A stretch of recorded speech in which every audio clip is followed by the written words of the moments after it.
everybody! Welcome to episode 0 of Let's Play Final Fantasy 13 2. This is Brockhold, I am the King of Asian. What's episode 0, mind you?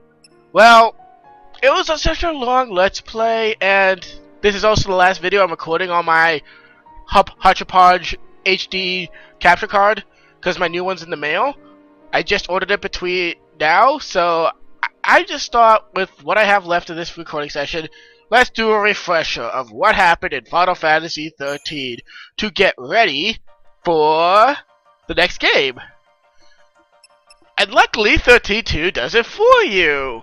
So I'm not going to be talking that much in this video, So, but if you have any questions, leave them below about this game or about 13.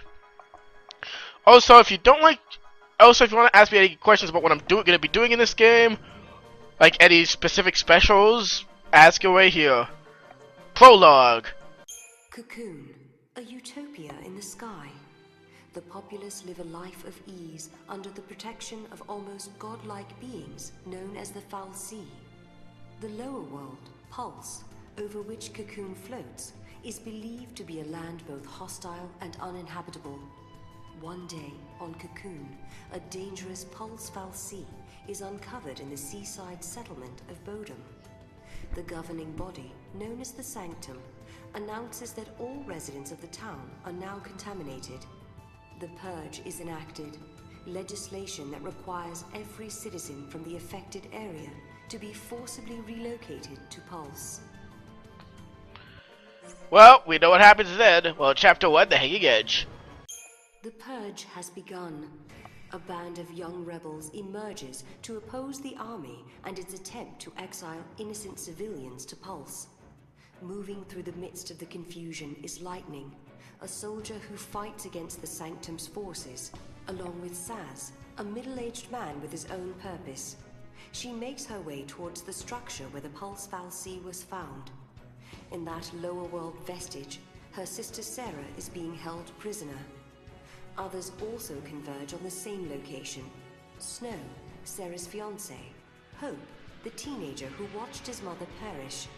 And Vanille, a young girl of unknown origin. All those who would play a part in Cocoon's future are unknowingly drawn together. Yep, and then we entered the vestige. Foul Sea possessed the power to transform humans into a cursed l'Cie. Both Lightning and Snow have entered the vestige to rescue Sarah from just such a fate. As if guided by an unseen force, the would-be saviors arrive in the deepest part of the structure, along with Saz, Hope, and Vanille.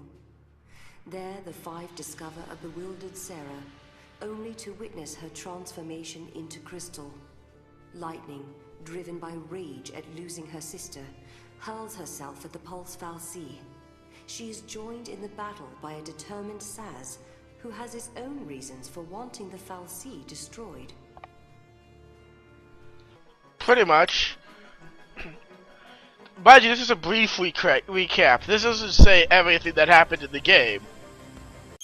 The battle with the Pulse entity changes the destiny of the 5 new companions forever. They have become l'Cie, cursed servants of the Foul Sea. All l'Cie are given a focus. Those who complete this focus are turned into crystal.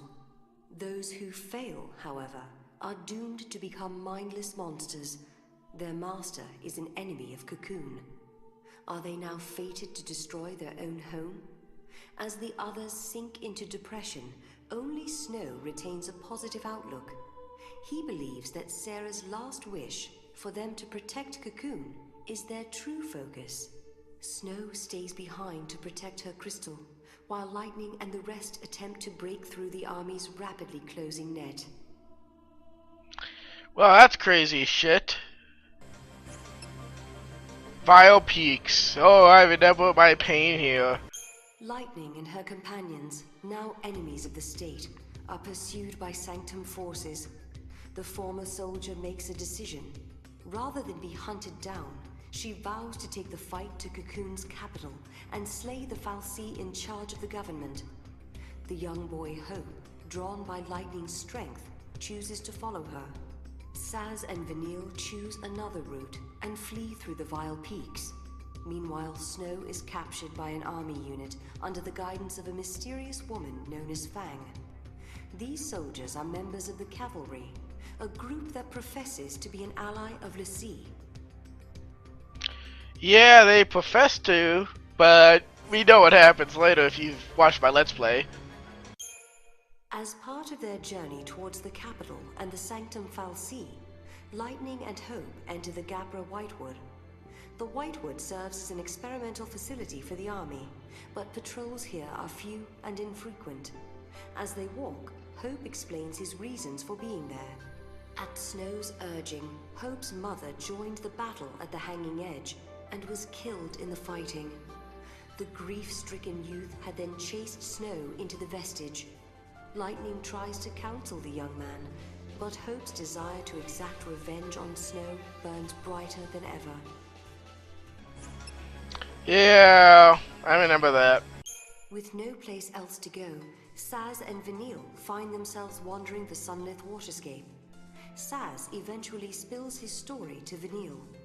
He explains that he joined the fight for the sake of his son Dodge, who had been chosen as a l'Cie servant by a Sanctum Fal'Cie. Saz thought that if he could defeat an enemy of Cocoon, he might release his son from his focus. After hearing his story, Vanille is consumed with guilt. Both she and Fang are Pulse l'Cie and enemies of Cocoon. Their presence near the Sanctum Fal'Cie is the reason Dodge was cursed in the first place. However, she cannot bring herself to tell Saz the truth.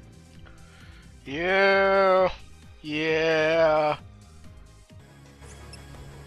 With the help of the Cavalry, Fang searches for the other l'Cie. She has a debt to pay.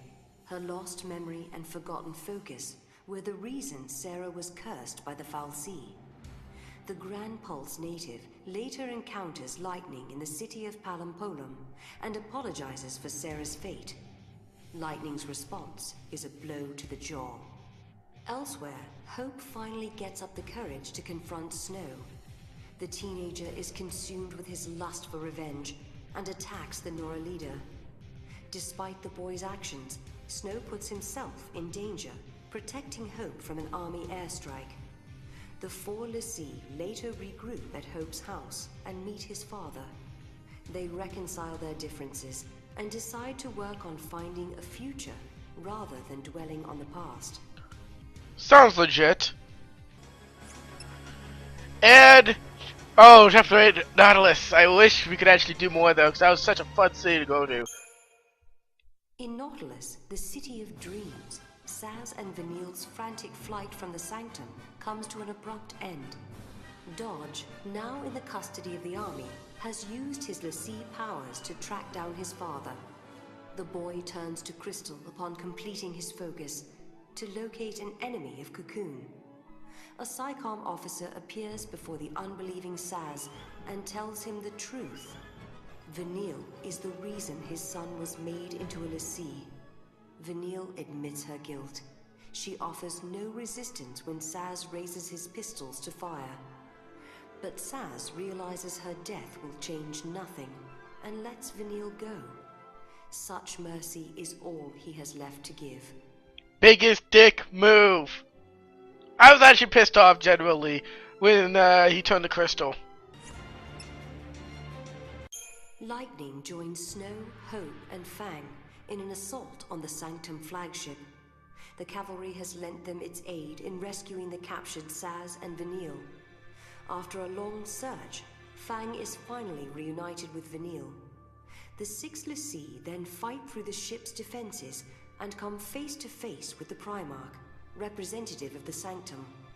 However, the truth that he reveals is beyond their wildest imagining. The Primarch, who they thought to be human, is actually a powerful Fal'Cie by the name of Barthandelus. The Fal'Cie also shocks them with the knowledge that their focus is, in fact, the destruction of Cocoon. Barthandelus guides the l'Cie to a vestige hidden beneath the capital, where other truths await them. Yep. The fifth arc. The companions encounter Sid Raines, the commander of the cavalry, in the bowels of the monster-infested 5th Ark. He explains that should they complete their focus and destroy Cocoon, then countless lives will be lost. This sacrifice is necessary to draw a deity known as the Maker back into the world. Reigns then reveals himself as a lessee of Barthandelus. The soldiers of the cavalry had been mere puppets of the fal'Cie. Now, however, the commander is acting under his own human will. To prevent Cocoon's destruction, he attacks Lightning and her friends. Although he is ultimately defeated, Reigns still turns to Crystal. He shows them how the fate of a lessee can be overcome. That was an awesome moment myself. The 6 lessee have crashed on Grand Pulse, the terrifying lower world that the people of Cocoon speak of in whispers. Seeking for a way to overcome their cruel fate, the companions travel to Erba, Fang and Vanille's hometown. There they uncover an ancient prophecy that tells how Fang and Vanille attacked Cocoon several centuries in the past. It also speaks of how they entered into crystal stasis and later awoke, once again driven to destroy the floating shell. All their actions recorded and prophesized, but no mention of how to avert the catastrophe. But if they refuse to fight, then Cocoon will fall. Readying themselves for the conflict to come, the lessee head for Cocoon's capital once more.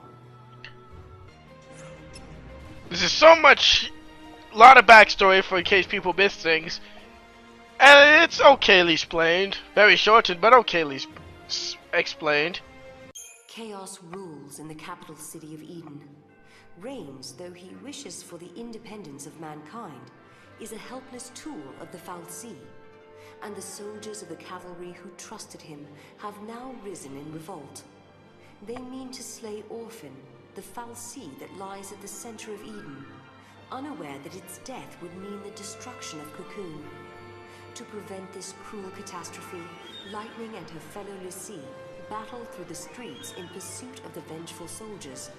They finally catch up with the cavalry, only to see them transformed into hideous seath. Only one thing remains to be done. The lessee must face Barthandelus, the mastermind behind all that has transpired. And then the end. Lightning and her companions claim victory over the mighty Barthandelus, but in doing so awaken Orphan, the fal'Cie who keeps Cocoon aloft.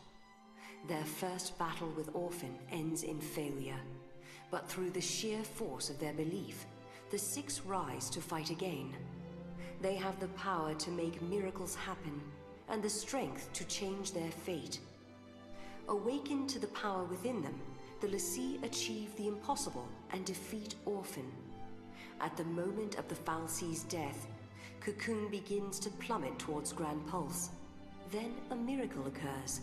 Fang and Vanille undergo a transformation into a great crystal pillar that halts the fall of Cocoon. As the dust settles, Sarah is freed from her crystal stasis and greeted by Lightning's smiling face. Or so it was meant to be. Or so it was. Find out what they mean there on episode 1 next time on Let's Play Final Fantasy 13-2. Remember, any questions you have about Final Fantasy 13 in general, or what I'm going to be doing in 13-2, try to avoid spoilers, but comment down below. I will say this right now, I have all the DLC downloaded, I will be doing all of the arena, and I will probably do 100% fragmentation. I might skip one, but that would be it. And I doubt I will, though. So, next time you see me on my new capture device, which hopefully will work better and crash less. This is Barcode sign off, and I'm awesome.